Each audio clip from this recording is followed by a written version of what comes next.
German company rocket factory ઓક્સબર્ગનું નવ એન્જિનનું rocket પરીક્ષણ launch થયાની થોડીક જ સેકન્ડોમાં વિસ્ફોટ થયો। તાજેતરમાં સ્કોટલેન્ડમાં સેક્સા વર્લ્ડ સ્પેસ પોર્ટ પર એક મોટો અકસ્માત થયો હતો, જ્યારે જર્મન કંપની રોકેટ ફેક્ટરી ઓક્સબર્ગનું નવ એન્જિનનું રોકેટ પરીક્ષણ લોન્ચ થયાની થોડી જ સેકન્ડોમાં વિસ્ફોટ થયું હતું। આ ઘટનાને સૌને ચોંકાવી દીધા હતા।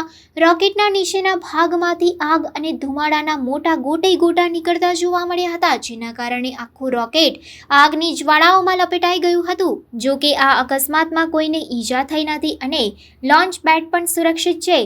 RFA તેને તકનીકી ખામી તરીકે વર્ણવ્યું અને કહ્યું કે ઘટનાની સંપૂર્ણ તપાસ કરવામાં આવી રહી છે। કંપનીનું કહેવું છે કે તેમનું પરીક્ષણ મોડલ વાસ્તવિક ટ્રાયલ પર આધારિત છે, તેથી આવા જોખમો પહેલાથી જ જાણીતા હતા। કંપની શક્ય તેટલી વહેલી તકે નિયમિત કામગીરી પર પાછા ફરવાનો પ્રયાસ કરી રહી છે। આ અકસ્માત બાદ હવે તમામની નજર RFAની આગળની તૈયારીઓ પર છે।